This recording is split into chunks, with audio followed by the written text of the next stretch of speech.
Welcome to the HRLocker podcast. On today's show, we have Katie Ridge, Head of Employer Relations at Adair HRM. Katie's experience lies in employment law, workplace relations investigations, grievance and disciplinary matters, and she also represents organisations in the Workplace Relations Commission and Labour Court. Before joining Adair HRM, she previously worked as a HR practitioner, barrister and employment law consultant. In this podcast, we draw on Katie's vast experience to ask her some hot topics in HR today, such as vaccinations in the workplace, what can or can't employers do, managing remote working requests and the right to disconnect bill, and the code of practice on determining employee status. With hybrid working on the horizon, it is so important to make sure that you are up to date with new bills and legislation such as the right to disconnect. This is an insightful episode, packed full of great information. We really hope you enjoy it. Katie, thank you so much for being with us today. My pleasure. Katie, while it's not mandatory for people to get vaccinated, can certain employers stipulate that their employees need to be vaccinated? I think that's a really timely question, and I suppose the starting point is a practical one. And that is a great place to be by noting that the country's heading now towards 3 million citizens being fully vaccinated. So that's a game changer. But of course, we can't leave to one side the basic work safety protocols. They continue to be applicable. In addressing your question in relation to stipulating a vaccination, the position, Crystal, is that the Irish Constitution provides for a fundamental right to bodily integrity. And essentially that means that you and I have the right to choose to be vaccinated or not to be vaccinated. So employers can highly recommend vaccinations, but they may not force staff to be vaccinated. I think it's also evident at this juncture that there is no indication that the government are contemplating any legislation to support compulsory vaccination. So Katie, one of the things is at the moment a lot of the offices are reopening, and some companies I think are a little bit confused about whether employers can refuse unvaccinated employees actually returning to the workplace. What is the HSA advice at the moment? Yes, again, and one can understand the space for confusion because we've had a lot of codes and advisories and protocols. But the position is, I suppose, firstly, to recognise that the Health and Safety Authority are working in conjunction with the HSE. And it is the Health and Safety Authority that have determined that employers, in relation to persons coming back into the physical workspace, would have to risk assess the appropriateness for an individual to come back to the workplace to carry out work without being vaccinated. So clearly there are many, many tasks that the risk would be non-existent or minimal. And in those circumstances, the work safely protocols, washing your hands, being properly segregated, having maybe dividers in the workplace, wearing a mask, all of those initiatives are going to manage the risk assessment for the vast bulk of the working population. So the second step that the HSA are advising that if on your risk assessment it isn't sufficient to mitigate the risk, then at that juncture an employer may have no option but to redeploy the relevant worker to another work task. Of course, there is always the possibility that there isn't a different work task. And so in those circumstances, an initiative would have to be worked between the employer and the employee. I think what's very important by way of assistance to stress is that if the risk assessment doesn't allow for the ordinary protective measures to mitigate the risk, then however the manner is resolved, it would have to be by way of a consensual agreement between the employer, a medical practitioner, and in consultation with the relevant employee. So Katie, you mentioned redeployment there. Can employers suspend employees until they're vaccinated? Well, in the world of work and the world of people management and HR, the sanction of suspension is one that is rarely used in disciplinary environments. We have a High Court case not relating to vaccination, but in relation to the use of the tool, if I could use that word, of suspension by an employer. In that case, Bank of Ireland versus Riley, it was noted by the presiding judge that suspension is an extremely serious measure, and such a measure can cause irreparable damage to an employee's reputation. And accordingly, holding a suspension should only be used where there is no other way of managing the situation. So it is very difficult to see, given that vaccinations are not compulsory, that an employer could in any way legitimately suspend employees until they are vaccinated. And I think the main concern for employers and employees at the moment is, what are the dangers for employers in managing unvaccinated employees? Is it something that they should be aware of? Yeah, well, employers have always had a number of obligations to their staff, not least the duty of care, insofar as is reasonably practicable, and that arises under the Safety, Health and Welfare at Work Act. And as we know, the COVID pandemic has thrown into stark relief the significance of providing a safe workplace. So that duty continues with the added, I suppose, considerations of working with COVID. The other issue that employers need to be aware of in relation to having different treatments, perhaps, even if they're unintended, but if the net result is somebody is treated differently by their employer as a consequence of not being vaccinated, one has to remember the Employment Equality Acts provide for equal treatment of employees, or indeed applicants for employment. And that act prohibits discrimination on 9 protected grounds. And it could be the case, for example, that an employee has a health condition that contraindicates them from having the vaccine, or they may have a religious belief that inhibits that, or, although less likely because we have moved so quickly through the age cohorts with the vaccination, it may be that somebody as a consequence of age hasn't been able to access a vaccination. So we need to be very cognizant in our treatment of all of the workforce, or indeed any applicants for employment, that we're not treating people in a discriminatory manner, because clearly there are protections available to employees who would be able to maintain that they were treated differently around vaccination or non-vaccination, and that they had a legitimate right not to be vaccinated for the reasons that I've referred to. So really it's about being even-handed and complying with the work safety protocol. I think that's important to remember, Katie, isn't it? That sometimes it is outside of the employee's control, whether they're vaccinated or not. It isn't just purely people who aren't vaccinated. Can any employee request to work remotely, and what is the process for making such requests? Yeah, again, this is a very new development, a welcome one. In terms of work-life balance. The starting point really, Crystal, for any reference to this issue is the National Remote Work Strategy, because this document sets out the roadmap essentially for employers and employees. At this juncture, there's no detail set out in the strategy in terms of the proposed obligations on employers to consider and grant the request for remote working. There isn't a legislative framework dealing with the right to request remote working arrangements, but the plan to introduce that is imminent, i.e. by September 2021.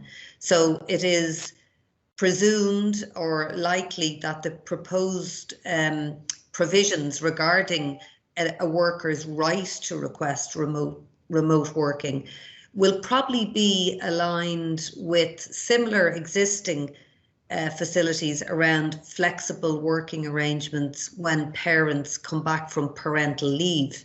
So in that existing scenario, the returning parent is entitled to make a request of an employer in relation to flexible working arrangements. The employer is obligated to consider the request and to give a response within a defined period. So it's expected that the same criteria would be used in respect of remote working. So I suppose it is important, however, to say at this point that there isn't any obligation to grant the request. And that, I suppose, fits in with my next question, Katie, is that can an employer refuse an employee's request to work remotely, and are there any potential consequences for the refusal? Yeah, so if we think about it in terms of the parental leave construct that is there at the moment, the remote working strategy is essentially not creating a right to work remotely, but giving the right to request remote work. There's a significant difference in that. So it is likely that there will be provisions in the legislation, which, as I know, is contemplated for September, and those would include conditions around an employer's right to refuse the request. And there may also be rights put in there for employees who are enabled to have a right of action against their employer, perhaps when the request is unreasonably refused. But all of the detail has yet to emerge in the legislative instrument. But I think the most important thing is it's the right to request, not the right, isn't it? That's the key difference there. Yes, and unfortunately in some of the coverage that nuance hasn't been highlighted. But nonetheless, it is a piece of legislation that many people are looking forward to. It's another, I suppose, facility that may contribute to better work-life balance for people. Yeah. One of the things that came out at the same time, Katie, is we've heard a lot about the right to disconnect. What does this mean? How should employers implement this code of practice in their workplace? Yes, so the legislature have been busy in terms of, as you say, a number of new initiatives have been flown, and one of them is this right to disconnect. So this is a code of practice in effect, and it was implemented back on the 1st of April this year. And the code defines the right to disconnect. And interestingly, it describes it as an employee's right to be able to disengage from work and to refrain from engaging in work-related electronic communication, so email, telephone calls, or other types of messaging. And of course, they're able to refrain from this activity outside of normal working hours. There are three, I suppose, main threads to this right to disconnect, and you could summarize them as the right not to routinely work beyond an agreed overtime period, the right not to be penalized for refusing to work beyond your contractual time, and then I suppose an important one culturally is a duty to respect the other person's right to disconnect. Now, failure to follow this code that is up and running is not an offence, but the code is admissible in evidence before courts, particularly the Labour Court or indeed the Workplace Relations Commission. The code provides that employers should really implement a right to disconnect policy, and the document itself is quite helpful in terms of what elements should be covered in that policy. Of course, the policy, like any other worthwhile policy, should be done in consultation with the workforce. But I suppose in brief, Crystal, one should be looking at equality proofing the policy to avoid unintended consequences. You need to obviously take into consideration manager needs to think about the customer expectation and the client expectation vis-a-vis maybe a new regime that this right to disconnect is going to produce. There needs to be some oversight in terms of how the policy is working, and it should be reviewed. Many of our viewers will be working in multinational entities, and so there may be global time zones that need to be taken into consideration. And with any policy that we introduce, we need to train and support people in the implementation. Again, back to the cultural element of it, I think it's very important that within the policy, if you like, the spirit of it is that there isn't going to be any favourable treatment for people who stay connected, and examples may be made of people who abide by their right to disconnect. And I think key there, Katie, again, is that you don't just throw out a policy. It has to be in consultation with employees, and training has to go into account and explain to people what actually it is and what's expected. Yes, and I think this is a policy that the introduction of it will be felt across the entity, because there is an existing culture, and other than in a small pocket of very compliant organisations, that existing culture may have tipped into bad practices, particularly, though not exclusively, as a consequence of the pandemic and remote working. So it may be that this policy needs to rebalance the culture of the organisation. So definitely needs buy-in, needs to be reviewed and monitored, and like anything else, if it isn't working, then it needs to be rejigged, and also it needs to be people need to be reminded of it in terms of this new way of working. Yes, most definitely. So Katie, one of the big question is, what is the purpose of the updated code of practice, and why has it been updated? That's a very pertinent question in terms of the world of work and how the law views people in relation to the arrangement that they have with an entity to carry out work.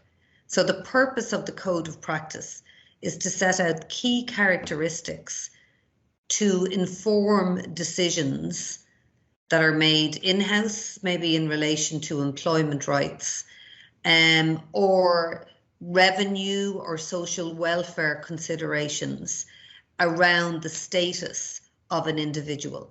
So the updating has been necessary because law always follows developments in society, and there have been a number of new developments in relation to labour market practices. So these developments, for example, would include new forms of work like platform work, where workers are engaged in an app, and the gig economy. And so what the code of practice is designed to do is to take this new working scenario that we haven't had formally notified previously, and to allow analysis to take place of persons who are working in this new environment, and then decisions can be made as to the correct employment status of those persons. And Katie, why is it important that we have someone's employment status correctly classified?